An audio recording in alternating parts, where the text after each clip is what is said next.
வணக்கம் தமிழா, இது நம்ம டிஎன்பிஎஸ்சி. இன்றைக்கி நம்ம 10th ஹிஸ்ட்ரியில் இருக்கிற யூனிட் 7ல் anti colonial movement and the birth of nationalism இந்த லெசன் தான் பார்க்க போகிறோம். இந்த லெசனில் ஆல்ரெடி பார்ட் 1 வீடியோ வந்து போட்டிருக்கோம். ஸோ ப்ளேலிஸ்ட்டில் போய் பார்த்துருங்க, இல்லைனா கமெண்ட் செக்ஷனில் பின் பண்ணியிருப்பேன். ஸோ பார்த்துருங்க. அதில் நம்ம வந்து பார்ட் 1ல் வந்து ரொம்ப முக்கியமான கான்செப்டான பெசன்ஸை பற்றியும் ரெபெலியன் பற்றியும் பார்த்தோம். இது வந்து பார்ட் 2 வீடியோ. இந்த வீடியோவில் வந்து நம்ம எதை பற்றி டீட்டெயில்டாக பார்க்க போகிறோம் பார்த்தீங்கன்னா, த கிரேட் ரெபெலியன் ஆஃப் 1857. இது வந்து ரொம்ப ரொம்ப முக்கியமான கான்செப்ட்டுங்க. இந்த கான்செப்ட் வந்து கண்டிப்பாக நீங்கள் தெரிஞ்சிருக்கணும். இது எந்த எக்ஸாம், காம்படிட்டிவ் எக்ஸாம்னாலும் ரொம்ப முக்கியமான இது.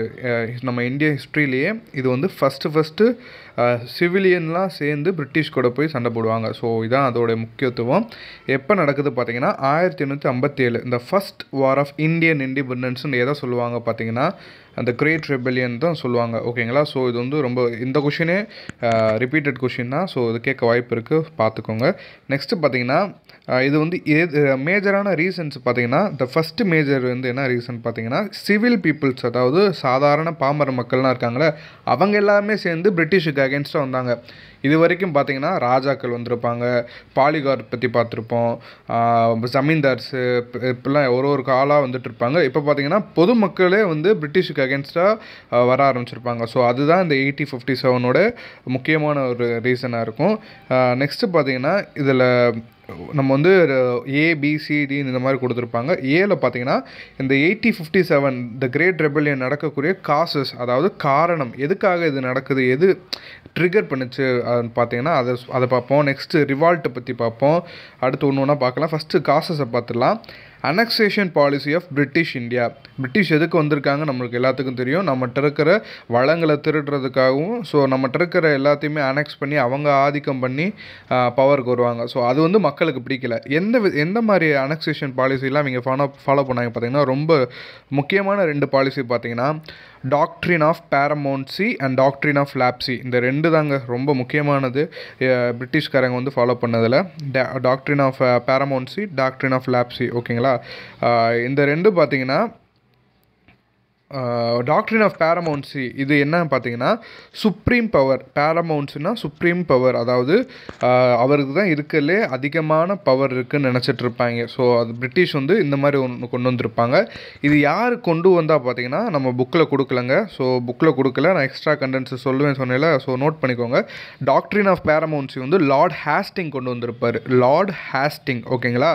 நெக்ஸ்ட்டு பார்த்தீங்கன்னா டாக்ட்ரின் ஆஃப் லாப்சி. இந்த லாப்சி இது வந்து ரொம்ப முக்கியமானது. இந்த டாக்ட்ரின் ஆஃப் பேரமௌன்சியை விட டாக்ட்ரின் ஆஃப் லாப்சி ரொம்ப தாக்கத்தை ஏற்படுச்சு. ஏன்னு பார்த்தீங்கன்னா, டாக்ட்ரின் ஆஃப் லாப்சினா முதல்ல என்னடா அப்படின்னு கேட்டிங்கன்னா, வேறு ஒன்றும் இல்லை. சிம்பிளாக சொல்லணும்னா, இப்போ வந்து ராஜா இருக்காங்க. ராஜாவுக்கு வந்து நம்ம நிறைய படத்திலே பார்த்துருப்போம், அடுத்த வாரிசு இல்லைன்னா என்ன பண்ணுவாங்க, ஆட்சி கலைஞ்சிரும் பயந்து. ஒரு சில படத்தில் நம்ம பார்த்துருப்போம், பயந்து வேற ஆள் தத்தெடுத்து இந்த மாதிரிலாம் பண்ணிட்டு இருப்பாங்க. ஸோ இதுதான் இந்த டாக்ட்ரின் ஆஃப் லாப்சியோட கான்செப்ட். பிரிட்டிஷ்காரங்க என்ன சொல்கிறாங்கன்னா, எந்த ராஜாவுக்கு, அதாவது இப்போ ஆட்சி செய்கிற மன்னருக்கு வந்து பிள்ளையோ யாரோ இல்லைன்னா, ஸோ அவங்களுடைய ஆட்சி வந்து பிரிட்டிஷுக்கு கொடுத்துடணும். ஸோ இந்த மாதிரி சொல்லியிருப்பாங்க. அவங்க வந்து அடுத்த ஆட்சி பண்ண முடியாது. அவங்களுக்கு பேபி இல்லைன்னா அடுத்த ஆட்சி வந்து வேறு ஆள்கிட்டலாம் கொடுக்க முடியாது. டைரெக்டாக பிரிட்டிஷ் கண்ட்ரோலுக்கு அந்த இடம் போயிடும். ஸோ இதுதான். இதில் பார்த்தீங்கன்னா எந்தெந்த ஏரியாலாம் இந்த டாக்ட்ரின் ஆஃப் லாப்சினால் கேப்சர் பண்ணப்பட்டிருக்கு பிரிட்டிஷ்னால் பார்த்தீங்கன்னா, சட்டாரா, சாம்பல்பூர், பஞ்சாபில் கொஞ்சம் இடம், ஜான்சி, நாக்பூர். ஓகேங்களா? இந்த எல்லாமே அனெக்ஸ் பண்ணிட்டாங்க பிரிட்டிஷ்காரங்க இந்த டாக்ட்ரின் ஆஃப் லாப்சி மூலமாக. ஓகேங்களா? எக்ஸ்ட்ரா பாயிண்ட் ஒன்று சொல்கிறேன். என்னென்னா, இந்த டாக்ட்ரின் ஆஃப் லாப்சி யார் கொண்டு வந்திருப்பா பார்த்தீங்கன்னா, லார்ட் டல்ஹவுசி. ஓகேங்களா? இதுவும் புக்கில் இல்லை. ஸோ நோட் பண்ணி வச்சுக்கோங்க. எக்ஸ்ட்ரா கண்டென்ட்ஸ் நம்ம யூடியூப் சேனல், நம்ம சேனலை வந்து கண்டிப்பாக நான் எக்ஸ்ட்ரா நெட் ரெஃபரன்ஸ் பார்த்து சொல்லுவேன்னு சொல்லியிருக்கேன். ஸோ மறக்காமல் நம்ம சேனலை சப்ஸ்கிரைப் பண்ணிக்கோங்க. இந்த மாதிரி கண்டென்ட்ஸ் உங்களுக்கு வேணும்னு நினச்சிங்கன்னா எக்ஸ்ட்ராவும். நெக்ஸ்ட்டு பார்த்தீங்கன்னா, insensitive to Indian cultural sentiments. ஓகேங்களா? நம்ம சேனலில் பார்த்தீங்கன்னா தமிழ் மீடியம் படிக்கிற ஸ்டூடெண்ட்ஸும் இந்த வீடியோஸ்லாம் பார்க்கலாம். ஏன்னா அவங்களுக்கு வந்து தமிழாக்கம், இங்கிலீஷ்லேருந்து தமிழில் அந்த மீனிங் என்னன்னு ஈஸியாக சொல்லுவேன். ஏன்னா நான் தமிழில் தான் நான் சொல்கிறேன். இங்கிலீஷில் ரீட் பண்ணிவிட்டு உங்களுக்கு தமிழில் தான் உங்களுக்கு புரிகிற மாதிரி சொல்கிறேன். ஸோ வந்து நீங்கள் எல்லாருமே பார்க்கலாம். ஈஸியாக புரியும்னு நினைக்கிறேன். உங்களுக்கு புரியும்னு நினச்சிங்கன்னா நம்ம சேனலை மறக்காமல் சப்ஸ்கிரைப் பண்ணிக்கோங்க, ஓகேங்களா? ஏன் இன்சிஸ்ட் பண்ணிகிட்டே இருக்கேன்னா சப்ஸ்கிரைப் பண்ணுங்கண்டு நிறைய பேர் பார்க்குறீங்க. பார்க்குறதுல 90% வந்து சப்ஸ்கிரைப் பண்ணாமல் பார்க்குறீங்க. ஸோ மறக்காமல் சப்ஸ்கிரைப் பண்ணால் அடுத்தடுத்த வீடியோஸ் வந்து நீங்கள் போய் சர்ச் பண்ணாமலே வந்துடும், ஓகேங்களா? நம்ம 10th இருக்க எல்லா லெசனும் இப்போ பார்த்துட்ருக்கோம். 6th to 12th வரையும் எல்லா லெசனும் நான் நடத்திடுவேன். ஸோ மறக்காமல் சப்ஸ்கிரைப் பண்ணிக்கோங்க. ஓகே, வாங்க கண்டென்ட்குள்ளே போகலாம். இன்சென்சிட்டிவ் டு இந்தியன் கல்ச்சர் அப்போ பார்த்தீங்கன்னா நம்ம ஏற்கனவே என்ன சொன்னேன், காசஸை பார்த்துட்ருக்கோம். என்ன காரணமாக இருக்கும் பார்த்தீங்கன்னா, ஃபஸ்ட்டு நான் அந்த 2 பாலிசி பற்றி பார்த்துட்டோம். இப்போ வந்து என்னென்னா இவங்க வந்து ஒரு சென்சிட்டிவாகவே இல்லை. அதாவது ஒரு நம்ம கல்ச்சர்ஸு, நம்ம இந்தியன் கல்ச்சரு, நம்ம இந்தியன் சென்டிமெண்ட்டை பற்றி ஒரு இதே இல்லை, அக்கறையே இல்லாமல் அவங்க கிடக்குறாங்க. அந்த மாதிரி நினச்சி பிரிட்டிஷ் இருக்காங்க. ஸோ இது வந்து மக்களுக்கு பிடிக்கலை. என்னென்ன பண்ணுறாங்க பார்த்தீங்கன்னா, நம்ம ஏற்கனவே பார்த்துருப்போம் அந்த வேலூர் முட்னியில் நம்ம அந்த லெசன் முடிச்சிட்டோம். ஸோ அந்த லெசன் பார்க்காதவங்க போய் பார்த்துருங்க, நம்ம பிளேலிஸ்ட்டில் இருக்கும். இந்த வேலூர் முட்னியில் என்ன நடக்கும், மெயின் காசஸ் வந்து என்ன எப்போ நடக்குது, 1806 நடக்கும். ஸோ இதில் அது இல்லை, இருந்தாலும் நான் சொல்கிறேன். 1806 நடக்குமா, அது வந்து எதுக்காக காரணம் பார்த்தீங்கன்னா, சோல்ஜர்ஸை வந்து என்ன சொல்லியிருப்பாங்க, நீங்கள் வந்து தலையில் வந்து அந்த மார்க்ஸ்லாம் இருக்கக்கூடாது, அந்த விபூதி பூசுறது, ஸோ இந்த மாதிரிலாம் இருக்கக்கூடாது. முஸ்லீம்ஸ் வந்து தாடி வளர்க்கக்கூடாது. டர்பன் வந்து அதான் ரொம்ப முக்கியமான மேட்ரு. டர்பனு அவங்க போடுற டர்பன் வந்து மாற்ற சொல்லியிருப்பாங்க. ஆக்னியூஸ் டர்பன் ஒன்று போட சொல்லியிருப்பாங்க. ஸோ இந்த மாதிரியெல்லாம் பிரச்சனை வந்தனா அவங்களுடைய சென்டிமெண்ட் வந்து ரொம்ப டிஸ்டர்ப் பண்ணாங்க. இந்தியன்ஸோட சென்டிமெண்ட்டை பிரிட்டிஷ் டிஸ்டர்ப் பண்ணாங்க. ஸோ இது ஒரு காரணமாக இருக்குது. நெக்ஸ்ட்டு பார்த்தீங்கன்னா 1824 பார்த்தீங்கன்னா பாரக்பூரில் இருக்கிற சிப்பாய்ஸ் வந்து என்ன சொல்கிறாங்கன்னா, அவங்க வந்து இந்த கல்கட்டா பக்கத்தில் இருக்க அந்த பர்மா சீயை வந்து கிராஸ் பண்ண மாட்டாங்க. ஏன்னா அவங்களுக்கு ஒரு நம்பிக்கை இருந்துச்சு, இதை கிராஸ் பண்ணால் நம்மளுடைய இது போயிடும். ஸோ அதில் வந்து லாஸ் ஆஃப் கேஸ்ட்டுன்னு சொல்கிறாங்க. ஸோ அந்த மாதிரியெல்லாம் ஆகிரும்னு நினச்சி அவங்களுடைய சென்டிமெண்ட் இருக்குது, அதெல்லாம் பிரிட்டிஷ் வந்து கண்டுக்க மாட்டாங்க. ஸோ இதுதான் இதோடைய காரணம், ஓகேங்களா? இது வந்து ஜஸ்ட் கதை தான், இதில் முக்கியமான கான்செப்ட் எதுவும் இல்லை. வேலூர் முட்னி வேணால் முக்கியமான கான்செப்ட், ஓகேங்களா? நெக்ஸ்ட்டு பார்த்தீங்கன்னா த ரிவால்ட்டுன்னு நம்மளுக்கு ஏற்கனவே தெரியும், சண்டை நடக்குது. ஸோ இது வந்து எதனால் பார்த்தீங்கன்னா, இதுக்கு முன்னாடி நடந்த 1806 அது வேலூர் முட்னியில் என்ன நடக்கும், எதனால் நடக்கும் நம்ம பார்த்துட்டோம். ஸோ ரிவால்ட் இங்கே 1857 ரிவால்ட்டில் என்ன மேஜரான ரீசன் பார்த்தீங்கன்னா, அந்த கேட்ரிட்ஜ்னு சொல்லுவாங்க. அதாவது நியூ என்ஃபீல்டு ரைஃபிள் இருக்குல்ல, ஒரு புதிய துப்பாக்கி கன்று வந்து கொடுத்துருக்காங்க பிரிட்டிஷ்காரங்க. அதில் வந்து அந்த கேட்ரிட்ஜ் மாற்றுறது, கன்று லோட் பண்ணுறதுக்கு வந்து என்ன பண்ணியிருக்காங்கன்னா, அவங்க ஒரு ரூமர் மாதிரி ஸ்ப்ரெட் ஆகிருக்கு. என்ன பார்த்தீங்கன்னா, அந்த இது கிரீஸ் பண்ணது வந்து கவ்வும் பிக்கும் அதோட ஃபேட், அதாவது மாடும் பன்னியும் அது ரெண்டோட ஃபேட்டு கொழுப்புனால அது கிரீஸ் வந்து செய்யப்பட்டிருக்கு அப்படின்னு சொல்கிறாங்க. ஆனால் என்ன பண்ணணும்னா, அந்த கேட்ரிஜை வந்து கடிச்சு இழுத்தா தான் கன் வந்து நம்ம அடுத்து ரீலோட் பண்ண முடியும். ஸோ இதுதான் அந்த கான்செப்ட். இப்போ கடிச்சு இழுக்கிறது வந்து எதுக்கு பிடிக்கல பார்த்தீங்கன்னா, இந்தியன்ஸுக்கு கவ்வை வந்து ஹிந்துஸ் வந்து கடவுளாக வணங்குறாங்க, பிக்கு வந்து முஸ்லீம் அறவே வெறுக்கிறாங்க. அவங்களுக்கு பிக்குனா ஆகாது முஸ்லீம்ஸ்க்கு. ஸோ இது ரெண்டுமே 2 இன மக்களுக்குமே இந்தியாவில் இருக்கிற மக்களுக்கு பிடிக்கல. ஸோ இதனால் ஏற்படுற ரிவால்ட்டு தான் இந்த 1857 ஸ்டார்டிங்கில். இது ஒரு ரொம்ப ட்ரிகர் பண்ணது. நான் என்ன சொன்னேன், ட்ரிகர் பண்ணது பார்த்தீங்கன்னா 29th மார்ச் பார்த்தீங்கன்னா மங்கள் பண்டே கான்செப்ட் வருது. மங்கள் பண்டே வந்து ஒரு யூரோப்பியன் ஆஃபீஸரை வந்து கொண்டிருப்பார். இதனால் ஃபோர்ஸ் பண்ணியிருப்பார், நான் பண்ண மாட்டேன்ட்டு மங்கள் பண்டே வந்து சுற்றுவார் ஒரு யூரோப்பியன் ஆஃபீஸரை. அவர் பக்கத்தில் இருந்த அதாவது இந்தியன் சோல்ஜர்ஸ் வந்து நிறைய பேர் இருப்பாங்களே, அவங்களுக்கு வந்து கமாண்ட் கொடுத்துருப்பாங்க மங்கள் பண்டே அரெஸ்ட் பண்ணுங்கன்ட்டு. ஆனால் அவங்களும் மறுத்துருவாங்க அவரை அரெஸ்ட் பண்ண. ஸோ இதனால் என்ன நடக்குது பார்த்தீங்கன்னா, அவரை வந்து பிடிச்சி கடைசி மங்கள் பண்டே வந்து தூக்கிலிட்டு கொண்டுருவாங்க. நெக்ஸ்ட்டு பார்த்தீங்கன்னா Bahadur Shah proclaimed as emperor of Hindustan, ஓகேங்களா? இது என்ன புது கான்செப்ட் பார்த்தீங்கன்னா, 11th May 1857 அப்போ வந்து பார்த்தீங்கன்னா சிப்பாய்ஸ் இருக்காங்களே, ஒரு குரூப் ஆஃப் சிப்பாய்ஸ் வந்து மீரட்டில் இருந்து ரெட் ஃபோர்ட் டெல்லிக்கு வந்து மார்ச் பண்ணியிருக்காங்க. அதாவது அங்கே போயிருக்காங்க, மீரட்லேருந்து ரெட் ஃபோர்ட்டுக்கு போயிருக்காங்க. எதுக்கு பார்த்தீங்கன்னா, டெல்லியில் இருக்கிற ரெட் ஃபோர்ட்டுக்கு. எதுக்கு பார்த்தீங்கன்னா, இந்த பகதூர் ஷா அவர் யார் பார்த்தீங்கன்னா, முகல் ரூலர் இருக்கார்ல, அவருடைய கடைசி ரூலராக இவர் இருப்பார் பகதூர் ஷா. இவர் இவர் வந்து என்ன சொல்கிறாங்கன்னா, இந்த சிப்பாய்ஸ்லாம் நீங்கள் வந்து ஹிந்துஸ்தானை வந்து எம்பரர் ஆகுங்க, நாங்கள் உங்கள் கீழே இருக்க விரும்புகிறோம், ஸோ லைக் தட்லாம் பேசி அவரை மைண்ட் வாஷ் பண்ணிடுவாங்க. ஏன்னா அவருக்கு வந்து பிரியம் இல்லாமல் இருக்கும். அவருக்கு வந்து என்ன சொல்ல, எம்பரர் ஆகணுன்றலாம் ஆசை இல்லை. ஸோ ஆனால் அவங்க சொன்னனால நிறைய ஹெசிடேஷன்னா நிறைய வேணாம்னு அந்த ஒரு மூடில் இருந்தவர். ஆனால் மாறிட்டார் ஏன்னா அவங்க சொன்னதுக்கப்புறம். நெக்ஸ்ட்டு வந்து இவர் என்ன சொல்கிறாருன்னா, ஹீ ப்ரொக்ளைம்ட் ஹிம்செல்ஃப் என்ன சொல்கிறாருன்னா, சஹன்ஷாஹி ஹிந்துஸ்தான். அதுக்கு மீனிங் என்ன பார்த்தீங்கன்னா, எம்பரர் ஆஃப் ஹிந்துஸ்தான். சஹன்ஷாஹி ஹிந்துஸ்தானுக்கு emperor of Hindustan meaning. So இவர் வந்து எம்பரர் ஆகிறாரு. நெக்ஸ்ட்டு பார்த்தீங்கன்னா அதுக்கப்புறமே அந்த ரெபல்ஸ்லாம் இருக்காங்க. ரெபல்னால் வரும்ல, அந்த பிரிட்டிஷுக்கு அகேன்ஸ்டாக போராடுறாங்களே, ஸோ அவங்களாம் ரெபல்லியன் சொல்லுவோம். ஸோ அந்த ரெபல்ஸ் வந்து என்ன பண்ணுறாரு பார்த்தீங்கன்னா, நார்த் வெஸ்டர்ன் ப்ரொவின்ஸு, அந்த மாகாணம், அதாவது வடமேற்கு மாகாணங்களை, அவத்னு ஒரு இந்த இடத்த எல்லாத்தையுமே கேப்சர் பண்ண ஆரம்பிச்சிடுறாங்க. நெக்ஸ்ட்டு பார்த்தீங்கன்னா கடைசி இதில் வந்து பஞ்சாப், பெங்கால் இது ரெண்டை தவிர நார்த் இந்தியாவில் மீதி எல்லாமே பிரிட்டிஷ் ஆட்சியில் இல்லாமல் போயிடுச்சு. ஸோ பிரிட்டிஷ் தான் நார்த் இந்தியா சைடு ஃபோரம் ஆட்சி பண்ணிகிட்டு இருந்தாங்க. இவங்க வந்து ரெபல்ஸ்லாம் வந்ததுக்கப்புறம் என்ன ஆகுது பார்த்தீங்கன்னா, பஞ்சாப், பெங்கால் இந்த ரெண்டு இடத்த தவிர மீதி எல்லா இடமுமே பிரிட்டிஷ் கையை விட்டு போயிடுச்சு. ஓகேங்களா? ஸோ இதுதான் அதில் சொல்கிறாங்க, British rule in north India accept in Punjab and Bengal had disappeared. ஓகேங்களா? இந்த பாயிண்ட்டு பார்த்து வச்சுக்கோங்க, ஏன்னா டிஃப்ரெண்ட்டாக இருக்குது. ஸோ கொஷின்ஸ் கேட்க வாய்ப்பு இருக்குது. நெக்ஸ்ட்டு பார்த்தீங்கன்னா civil rebellion. Mutiny was equally supported. இதில் வந்து இந்த சிவில் ரெபல்லியன் நம்ம ஏற்கனவே ஸ்டார்டிங்லேயே சொன்னோம், இதோடைய ப்ளஸ் பாயிண்ட் என்னென்னா சிவில் பீப்புள்ஸ் வந்து ஜாயின் பண்ணியிருப்பாங்க. ஸோ நார்த் இந்தியாவில் இருந்து நிறைய பீப்புள்ஸ் வந்து இதில் ஜாயின் பண்ணுறாங்க. இதில் முக்கியமானது பார்த்தீங்கன்னா first civil rebellion broke out எங்கே வந்து இந்த சிவில் பீப்புள்ஸ்லாம் வெளியில் வராங்க பார்த்தீங்கன்னா, நார்த் வெஸ்டர்ன் ப்ரொவின்ஸ். ஏற்கனவே சொன்னேன், நார்த் வெஸ்ட் ப்ரொவின்ஸும் அவதும் இந்த ரெண்டு இடத்தையுமே யார் கேப்சர் பண்ணிடுவா, அந்த ரெபல்ஸ் வந்து கேப்சர் பண்ணிப்பா. ஸோ எப்படி கேப்சர் பண்ணிப்பாங்கன்னா, மக்களும் அங்கே இருந்த மக்களுமே இவங்க கூட சேர்ந்தனால கேப்சர் பண்ணியிருக்கலாம். ஓகேங்களா? நெக்ஸ்ட் இதை பார்த்துக்கோங்க, இது இந்த ஒரு பாயிண்ட்டு. எங்கே வந்து ஸ்டார்ட் பண்ணுறாங்கன்னா, first rebellion broke out in north western province and Awadh. ஓகேங்களா? நெக்ஸ்ட்டு பார்த்தீங்கன்னா,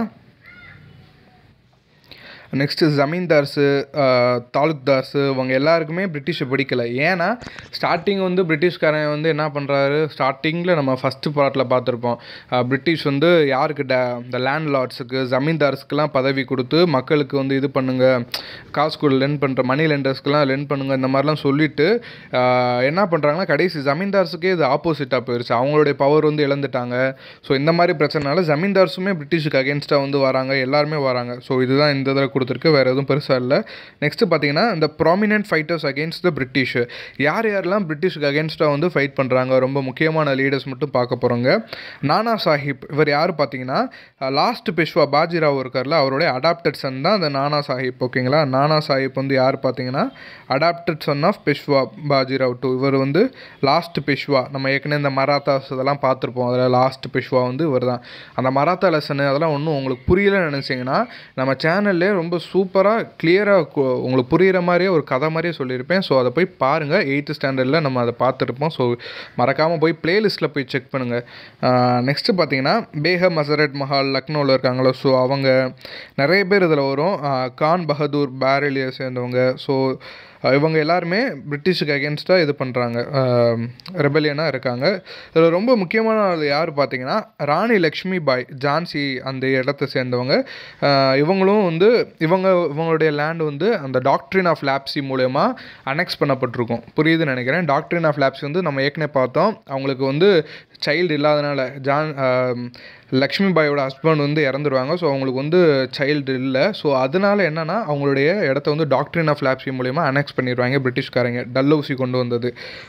நெக்ஸ்ட்டு பார்த்தீங்கன்னா, பகதூர் ஷா, இதில் நிறைய லீடர்ஸ் பேர் கொடுத்துருப்பாங்க. இவங்க எல்லாருமே பார்த்தீங்கன்னா பிரேவ்லியாக பிரிட்டிஷுக்கு அகேன்ஸ்டாக ஃபைட் பண்ணுவாங்கன்னு சொல்லியிருப்பாங்க. ஓகேங்களா? பேர்லாம் பார்த்து வச்சுக்கோங்க, நிறைய பேர் இருக்கும், வேணால் அவங்களுக்காக ரீட் பண்ணுறேன். பகதூர் ஷா, ஜஃபார், குன்வர் சிங்கு, கான் பகதூர், ராணி லக்ஷ்மி பாய். ஸோ இவங்க எல்லாமே மேஜரான ரிபல்லாக இருக்காங்க. நெக்ஸ்ட்டு பார்த்தீங்கன்னா, சப்ரஷன் ஆஃப் ரெபல்லியன். எப்படா இந்த இவ்வளோ பேர் இருக்காங்க, இவ்வளோ ஆட்சியர் இருக்காங்க, ஸோ இவ்வளோ மக்களும் இருக்காங்க, இருந்தாலும் இதனால் எப்படி இந்த பிரிட்டிஷ்காரங்க வந்து இது சப்ரஷன் பண்ணுறாங்க பார்த்தீங்கன்னா, எப்போ பண்ணுறாங்க பார்த்தீங்கன்னா, ஜூன் 1857 பார்த்தீங்கன்னா, டெல்லி, மீரட், ரோஹில்காந்த், ஆக்ரா, அலகாபாத் அண்ட் பனாரஸ் இந்த டிவிஷன்லேருந்து ஆர்மி இருக்காங்களே, ஸோ அவங்க எல்லாமே ரீஸ்டோர் பண்ணுறாங்க. புதுப்பிச்சு அவங்க பிரிட்டிஷ் கண்ட்ரோலுக்குள்ளே கொண்டு வராங்க. இதெல்லாம் மேஜரான ஏரியா. டெல்லிலாம், மீரட்டு இது எல்லாமே மேஜரான ஏரியா. அங்கேயே வந்து அவங்க வந்து அவங்களுடைய பிரிட்டிஷோட ஆதிக்கத்தை வந்து அதிகப்படுத்துகிறாங்க. நெக்ஸ்ட்டு பார்த்தீங்கன்னா, எதுக்காக ஃபெயிலியர் ஆகுது பார்த்தீங்கன்னா, there is hardly any evidence. ஒரு பெரிய எவிடன்ஸ் வந்து எதுக்கு கிடைக்கல பார்த்தீங்கன்னா, ஒரு ஆர்கனைசேஷன் இல்லை. ஒரு பிளான் போட்டு அந்த மாதிரிலாம் நடக்கலை. இந்த 1857 ரிவால்ட்டு பார்த்தீங்கன்னா பிளான்லாம் பெருசாக இல்லை. கோவம் வந்துச்சு, இவங்களை அடிக்கணும்னு தோணுச்சு, போய் அடித்தோம், அவ்வளோதான். இப்படி தான் இருக்கும். ஏன்னா என் இடத்த பிடிங்கிட்டே நான் போய் அடிக்கிறேன், என் கூட வாங்கடா, அந்த மாதிரி தான் போயிருப்பாங்க. ஒரு பிளான் போட்டு இவங்களை போய் ஸ்ட்ராட்டஜியாக இந்த இடத்துல அடிக்கணும், இந்த இடத்த இது பண்ணணும், அந்த மாதிரிலாம் பண்ணலை. ஆனால் நம்ம 1806 நம்ம வேலூரில் பார்த்தீங்கன்னா பிளான்லாம் பண்ணியிருப்பாங்க. ஆனால் மக்கள் வந்து வரலை. ஒன்லி சோல்ஜர்ஸ் மட்டும்தான் இருந்திருப்பாங்க. இங்கே பார்த்தீங்கன்னா மக்கள் எல்லாம் இருக்காங்க, ஆனால் பிளான் இல்லை. ஸோ ஆர்கனைஸ்ட் அண்ட் பிளான் வந்து ஒழுங்காக இல்லைன்னு சொல்கிறாங்க. இட் வாஸ் ஸ்பான்டேனியஸாக நடந்திருக்குன்னு சொல்கிறாங்க. நெக்ஸ்ட்டு பார்த்தீங்கன்னா, ரொம்ப முக்கியமானது மட்டும் சொல்லிட்டு போகிறேன். One of the important reason for the failure வந்து பார்த்தீங்கன்னா, ஆப்சன்ஸ் ஆஃப் சென்ட்ரல் அத்தாரிட்டி. ஒரு சென்ட்ரல் அத்தாரிட்டி யார், நடுநிலையாக ஒரு தலைமை இல்லை. ஸோ அதனால தான். ஏன்னா ஒரு இடத்துலையா ஒரு பஞ்சாயத்து நடந்துகிட்ருக்கு, ஆனால் எல்லாத்துக்குமே தாங்கி பிடிக்கிற மாதிரி ஒரு ஆள் இல்லைங்க. ஸோ நெக்ஸ்ட்டு பார்த்தீங்கன்னா, நோ காமன் அஜெண்டா. எல்லாத்தையுமே ஒரு காமனான அஜெண்டா இல்லை. நெக்ஸ்ட்டு பார்த்தீங்கன்னா, இந்த rebel leaders were defeated due to the lack of weapons. ரொம்ப முக்கியமானது. இதை விட எவ்வளோ தான் ரெபல்ஸ் இருந்தாலும், இது என்ன இருந்தாலும், பிரிட்டிஷ்ட இருந்த அளவுக்கு நம்மகிட்ட வந்து வெப்பன்ஸ் இல்லை. So lack of weapons, organisation, discipline, பிட்ரேயல்னால் நம்மளே ஏமாற்றிக்கிறாங்க. நம்ம மக்களே இந்த காசுக்காக மிர்ஜாஃபார்லாம் ஃபஸ்ட்டு பார்ட்டில் பார்த்துருப்போம். மிர்ஜாஃபார் வந்து சிதாவுத் தௌலா வந்து என்ன பண்ணியிருப்பார், ஏமாற்றி அவங்க ஆட்சி பிடிச்சிருப்பார். ஓகேங்களா. சிராஜ் உத் தௌலா நம்ம ஏற்கனவே பார்த்துருப்போம், நவாப் ஆஃப் பெங்கால். ஸோ இதெல்லாமே கொஞ்சம் ஒரு கோரிலேட் பண்ணி பாருங்கள். நெக்ஸ்ட்டு பார்த்தீங்கன்னா, India become a crown colony. இதுக்கப்புறம் என்ன ஆகுது பார்த்தீங்கன்னா, பிரிட்டிஷ் வந்து 1857 டெல்லியெல்லாம் பிடிச்சி எல்லாத்தையுமே அந்த பகதூர் ஷாவை என்ன பண்ணுவாங்கன்னா பர்மாவுக்கு அனுப்பிச்சி விட்ருவாப்பில்.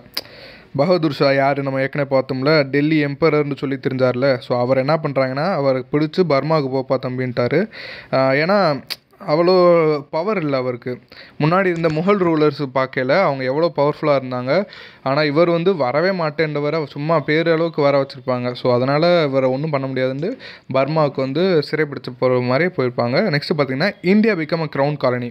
இதான் ரொம்ப முக்கியமான கான்செப்ட். இந்த கொஸ்டின் கண்டிப்பாக வர வாய்ப்பு இருக்குது. பிரிட்டிஷ் பார்லிமெண்ட் பார்த்தீங்கன்னா, இந்தியன் கவர்மெண்ட் ஆக்ட் வந்து நவம்பர் 1858 வந்து கொண்டு வந்திருப்பாங்க. ஸோ இதுபடி என்ன பார்த்தீங்கன்னா, இந்தியா இனிமேல் ஈஸ்ட் இந்தியா கம்பெனிக்குள்ளே இல்லை அப்படின்னு சொல்லியிருப்பாங்க. நிறைய பேர் சந்தோஷப்பட்டாலும், ஆனால் ஃபுல்லாக கேளுங்க, ஈஸ்ட் இந்தியா கம்பெனிக்குள்ளே இல்லை, ஆனால் பிரிட்டிஷ் க்ரௌனுக்குள்ளே வந்துடுதுன்னு சொல்கிறாங்க. அதாவது உங்களுக்கு புரிகிற மாதிரி சொல்லணும்னா, ஈஸ்ட் இந்தியா கம்பெனின்ட்டு ஒரு கம்பெனி இருக்குது. அந்த கம்பெனி வந்து ஸ்டார்டிங் வந்து இந்தியாவுக்கு வந்து வணிகம் செய்ய வராங்க, ட்ரேட் பண்ண வராங்க. ட்ரேட் பண்ணிட்டுருக்கையிலே இந்தியாக்காரங்களை பார்க்குறேன், இவங்க ரொம்ப என்னடா இப்படி ஈஸியாக அவங்கெல்லாம் பிடிச்சிடலாம் போல். ஏன்னா சின்ன சின்ன மன்னர்களாக இருக்காங்க, ஒற்றுமை இல்லை, வேறு லாங்குவேஜ். ஸோ இவங்கெல்லாம் ஒன்றா இருக்க மாட்டாங்க. ஸோ இந்த கண்ட்ரியே நல்லா வளமாக இருக்குன்னு ஆதிக்கம் பண்ண ஆரம்பித்து ட்ரேட் பண்ணிட்டு இருந்தவங்க அரசர்கிட்ட போய் ஒரு அரசர் கீழே இது ஹெல்ப் பண்ணுற மாதிரி போய் நயவஜங்கமாக அரசரையே தோக்கடித்து அரசாட்சி பண்ணியிருப்பாங்க. ஸோ இதுதான் கான்செப்ட். இப்போ வரையும் அதான் நடந்துகிட்ருக்கு. இப்படி பண்ணவங்க என்ன பண்ணாங்க பார்த்தீங்கன்னா, கடைசி வந்து இந்த ஈஸ்ட் இந்தியா கம்பெனியும் மக்களுக்கு வந்து பிடிக்கல. அந்த மாதிரி இருந்தோடனே சரி நாங்கள் ஈஸ்ட் இந்தியா கம்பெனி இனிமேல் கொண்டு வரல, நாங்களே டைரெக்டாக ஆட்சிக்கு இருக்கொண்டு பிரிட்டிஷ் வந்துடுது. ஓகேங்களா. பிரிட்டிஷ்ட இருந்த ஒரு கம்பெனி வந்து ஆட்சி பண்ணதை பிரிட்டிஷே டைரெக்டாக வந்தது தான் இந்த 1858 வந்து பிரிட்டிஷ் குயின் கீழே வர்றது நம்ம இந்தியா. ஓகேங்களா. புரியுதுன்னு நினைக்கிறேன். ஸோ இது வந்து ஜஸ்ட் ஒரு ஸ்டோரி மாதிரி தான். இதான் டைரெக்டாக சொல்ல முடியாது. ஸோ இந்த மாதிரி ஞாபகம் வச்சுக்கலாம். இந்தியாவுக்கு ஈஸ்ட் இந்தியா கம்பெனி வருது, அடுத்து குயின் வராங்கண்டு. நெக்ஸ்ட்டு பார்த்தீங்கன்னா, சேஞ்ச் இன் அட்மினிஸ்ட்ரேஷன் பார்த்தீங்கன்னா, பிரிட்டிஷ் வந்து வந்தோடனே அந்த பிரிட்டிஷ் ரூல் கொண்டு வந்தோடனே என்னென்ன சேஞ்சஸ் பண்ணுறாங்க, ரொம்ப முக்கியமான சேஞ்சஸ் வந்து குயின் விக்டோரியா வந்து கொண்டு வந்திருப்பாங்க. என்ன பார்த்தீங்கன்னா, அவர் வந்து ஒன்று சொல்லியிருப்பாங்க, வந்தோடனே ஒன்று சொல்லியிருப்பாங்க. என்னென்னா, நாங்கள் இனிமேல் வந்து ட்ரெடிஷன் இன்ஸ்டிடியூஷன்லையோ ரிலீஜியஸ் மேட்டர்லையோ இன்டர்ஃபியர் பண்ண மாட்டோம்னு சொல்லியிருப்பாங்க. ஸோ இந்த பாயிண்ட் பார்த்தீங்கன்னா, not interfere in tradition and religious matters வந்து குயின் விக்டோரியா சொல்லியிருப்பாங்க. வந்தோடனே சொல்லிட்டு என்ன சொல்கிறாங்கன்னா, 2 சேஞ்சஸ் வந்து நாங்கள் பண்ண போகிறோம். என்ன பண்ணியிருப்பாங்க பார்த்தீங்கன்னா, இந்திய ஆர்மி ஸ்ட்ரக்சரில் தான் 2மே பண்ணியிருப்பாங்க. இந்தியன் ஆர்மி ஸ்ட்ரக்சரில் 2 சேஞ்சஸ். ஏன்னா நம்மளை மாதிரி என்ன பண்ணியிருப்பாங்க பார்த்தீங்கன்னா, இந்தியா சோல்ஜர்ஸ் இருக்காங்களா, இந்தியன் சோல்ஜர்ஸோட நம்பர்ஸ் வந்து குறைச்சிருப்பாங்க. அது ஒரு சேஞ்சஸ்ஸு. இன்னொன்று பார்த்தீங்கன்னா, அவங்களுடைய ரேங்க் இருக்குல்ல, ஸோ ரேங்க்கில் ஹையர் பொசிஷன் எதுக்கு இப்படி பண்ணுறாங்க, ஹையர் பொசிஷன் கொடுக்கல. 2 சேஞ்சஸ்ஸு. நம்பர்ஸ் இந்தியன் பீப்புள் நம்பரை வந்து ஆர்மியில் குறைச்சிருக்காங்க, ஹையர் ரேங்க்கு கொடுக்கல. இது 2 ஏன் பண்ணியிருக்காங்கன்னா, இவங்க வாட்டுக்கு பொசுக்குன்னு அடுத்த தடவை ஹையர் ரேங்க்கில் இருக்கவுண்டு அந்த பதவி ஆசை, வெப்பன்ஸ் வந்து நிறைய கிடச்சிரும். நம்ம படத்துலலாம் பார்த்துருப்போம், அந்த வெப்பன்ஸ் எடுக்கிறதுக்காக ஹையர் ஆஃபீஸர்லாம் ஆயிருப்பாங்க ஒரு சில படத்தில். அந்த படம் ஓகேங்க புரியும்னு நினைக்கிறேன். ஸோ அந்தது. அப்புறம் இன்னொன்று கான்செப்ட், இந்தியன் பீப்புள்ஸ் ஏற்கனவே ஆர்மியில் நிறைய இருந்தனால தான் நம்ம வந்து இவ்வளோ லாஸ் ஆகிருக்கோம். அவங்க அதிகமாக இல்லைன்னா நம்ம வாட்டுக்கு அந்த எதை வச்சு சொல்கிறாங்கன்னா, அந்த வேலூர் முட்னிலே இது நடந்திருக்கும். இந்தியன் சிப்பாய்ஸ் தான் போர் தொடுத்திருப்பாங்க. ஸோ இவங்களை வந்து ஆளை குறைக்கணும், நம்ம பிரிட்டிஷ்காரங்க இருந்தாலே போதுமானதுன்னு நினச்சிருப்பாங்க. ஸோ இதை கொண்டு வந்திருப்பாங்க. நெக்ஸ்ட்டு பார்த்தீங்கன்னா, ரொம்ப முக்கியமான கான்செப்ட் பார்த்தீங்கன்னா, யாருக்கு அந்த அந்த ஆர்டரிஸ் அதாவது அவங்களுடைய வெப்பன்ஸ்லாம் இருக்குல்ல, ஸோ அதை வந்து யார் கீழே இருந்தால் நல்லாயிருக்கும் பார்த்தீங்கன்னா, லாயலாக இருந்தாங்க பார்த்தீங்களா, அந்த 57 அப்போ பிரிட்டிஷுக்கு லாயலாக, அதாவது பிரிட்டிஷுக்கு வந்து ஒரு நல்ல பிள்ளை மாதிரியே அவங்க சொல்கிறது பூரா கேட்டுட்டு இருந்தாங்க பார்த்தீங்களா. யார் பார்த்தீங்கன்னா, இந்த சீக்கியர்கள், ஸோ நான் ஹிந்துஸ் வந்து நிறைய பேர் வந்து இதுக்கு வந்து யாருக்கு சப்போர்ட் பண்ணியிருக்காங்கன்னா, பிரிட்டிஷுக்கு வந்து அந்த 57 டைம் வந்து சப்போர்ட் பண்ணியிருக்காங்க. குர்காஸு, சீக்ஸு, பத்தான்ஸு இவங்க வந்து ரொம்ப ஒரு என்ன சொல்ல, ஒரு நம்பிக்கைக்குரிய சோல்ஜர்ஸாக வந்து இவங்க இருந்திருக்காங்க பிரிட்டிஷ்க்கு. ஸோ அதனால் இவங்க கீழே வந்து அந்த கம்யூனிட்டிஸ் அந்த எல்லாத்தையும், அதாவது அந்த ஆர்டரிஸு இதெல்லாமே அவங்க கீழே வந்து ரெக்ரூட் பண்ணுற மாதிரி வச்சுக்கிட்டாங்க. நெக்ஸ்ட்டு பார்த்தீங்கன்னா, இந்த டிவைட் அண்ட் ரூல் பாலிசி இதான் ரொம்ப முக்கியமான பாலிசி. இந்த பாலிசி மூலிமா தான் நம்ம இந்தியா வந்து அவங்க ஆட்சி பண்ணிகிட்ருக்காங்க. இந்த பாலிசி வந்து எது மூலிமா அவங்க டிவைட் அண்ட் ரூல் பாலிசினா, பிரித்து ஆளுதல். ஓகேங்களா, இதுதான் தமிழ் லாக்கும்னு நினைக்கிறேன். ஸோ பிரித்து ஆளுதல் எதை வச்சுன்னா, கேஸ்ட்டை வச்சு, ரிலீஜியஸை வச்சு, லாங்குவேஜை வச்சு, லிங்குஸ்டிக்னா லாங்குவேஜ் வச்சு, ரீஜனல் டிஃபரன்ஸ் இதெல்லாம் வச்சு பிரித்து நம்மளை ஆட்சி செஞ்சுருக்காங்க. ஏன்னா ஒற்றுமையாக இவங்க வந்து இந்த பார்ட்டிஷன் ஆஃப் பெங்கால்லாம் பார்த்துருந்தீங்கன்னா அப்படியே தெளிவாக தெரியும் நம்மளுக்கு. ஹிந்துஸையும் முஸ்லீம்ஸையும் நல்லா பிரித்து விட்டு வேலையை பார்த்துட்டு இருக்காங்க பிரிட்டிஷ்காரங்க. ஸோ இதுதான் அவங்க பண்ணியிருப்பாங்க. 2 பேர் பிரித்து விட்டா நம்மளுக்கு வந்து வேலை கம்மியாகும்னு நினச்சிருப்பாங்க பிரிட்டிஷ்காரங்க. ஆனால் அங்கே வந்து அப்படியே ஆப்போசிட்டாக நடக்கும், 2 பேரும் சேர்ந்து தான் இருப்பாங்க. ஸோ இந்த மாதிரி பிரச்சனைலாம் கொண்டு வந்தது யார் பார்த்தீங்கன்னா, டிவைட் அண்ட் ரூல் யார் கொண்டு வந்திருப்பா பார்த்தீங்கன்னா, அதில் கொடுக்கல புக்கில், லார்டு மின்டோ இவர் தான் கொண்டு வந்திருப்பார். ஸோ நோட் பண்ணிக்கோங்க. ஸோ நம்ம சேனலை மறக்காமல் சப்ஸ்கிரைப் பண்ணிக்கோங்க. உங்களுக்கு நல்லா புரியும் நினைக்கிறேன். புரிஞ்சிருந்தால் நம்ம சேனலை சப்ஸ்கிரைப் பண்ணிவிட்டு உங்கள் ஃப்ரெண்ட்ஸுக்கும் ஷேர் பண்ணுங்கள். அடுத்தடுத்த வீடியோஸை பாருங்கள். நான் அடுத்த பார்ட்டில் வந்து பெசன்ட் ரிவால்ட் அண்டர் கிரவுன் இந்த இதை நடத்துகிறேன். இந்த கான்செப்ட் ரொம்ப முக்கியமான கான்செப்ட். இன்றைக்கி நம்ம பார்த்த இந்த கான்செப்ட் வந்து ரொம்ப முக்கியமான கான்செப்ட். இந்த இதில் வந்து கண்டிப்பாக 2 கொஷினாச்சும் வந்துடும். ஏன்னா 2 கொஷின் மேலே தான் இருக்கும். ஸோ அந்த கொஷின்லாம் பார்த்து வச்சுக்கோங்க. நான் எது இம்பார்ட்டன்ட் சொல்லிட்டேன், யார் எந்தெந்த பாலிசியெல்லாம் கொண்டு வந்தாங்கன்னு சொல்லிட்டேன். அதெல்லாம் புக்கில் இல்லை. ஸோ இருந்தாலும் நான் எக்ஸ்ட்ரா உங்களுக்கு பார்த்து சொல்லியிருக்கேன். நம்ம சேனலை மறக்காமல் சப்ஸ்கிரைப் பண்ணிக்கோங்க. ஏன்னா நிறைய பேர் சப்ஸ்கிரைப் பண்ணாமல் பார்க்குறீங்க. நீங்கள் சப்ஸ்கிரைப் பண்ணால் தான் எனக்கு அடுத்தடுத்த வீடியோஸ் போட வந்து தோணும். ஸோ இதுக்கு முன்னாடி நான் வீடியோஸ் போடாத காரணமே அதான். சப்ஸ்கிரிப்ஷன் கூடவே இல்லை. நான் வாட்டுக்கு எனக்கு நெட்டு தான் தேவையில்லாமல் வேஸ்ட்டாக போகிற மாதிரி ஒரு ஃபீல் ஆச்சு. எக்ஸ்ட்ரா நெட்ஸு போட்டு இது பண்ணிகிட்ருக்கோம், ஆனால் நம்மளுக்கு சப்போர்ட் கிடைக்கலன்ற ஒரு ஃபீல் ஆச்சு. வேறு ஒன்றும் இல்லை. நிறைய பேர் வந்து வாட்ஸ்அப்பில் நிறைய பேர் மெசேஜ் பண்ணதுனால தான் நான் சரி ஓகே திருப்பி போடுவோன்னு, பிரச்சனை இல்லை, நம்ம போட்டு முடிச்சு விட்ருவோம். நம்மளுடைய ஹாபி, என்னுடைய விருப்பம் நடத்துறது. ஸோ அதனால தான் நான் நடத்திட்டுருக்கேன். நான் படித்ததை நான் நடத்துகிறேன். புரியும் நினைக்கிறேன். நிறைய பேருக்கு புரியறனால தான் சரி நடத்துவோம் அடுத்தடுத்த வீடியோஸ் வந்து போட்டுட்ருக்கேன். ஸோ உங்கள் சப்போர்ட் வந்து எனக்கு ரொம்ப தேவை. நீங்கள் சப்போர்ட் கொடுக்க தான் அடுத்தடுத்த வீடியோஸ் போட எனக்கு ரொம்ப என்கரேஜாக இருக்கும். ஷார்ட்ஸ் வந்து அதே மாதிரியே நான் ஹேண்ட் ரிட்டன் நோட்ஸ், என்னுடைய ஹேண்ட் ரிட்டன் நோட்ஸ் வந்து ஷார்ட்ஸை நான் போட்டுட்ருக்கேன். அதையும் நீங்கள் போய் பாருங்கள். மறக்காமல் நம்ம சேனலை சப்ஸ்கிரைப் பண்ணிக்கோங்க. தேங்க்யூ.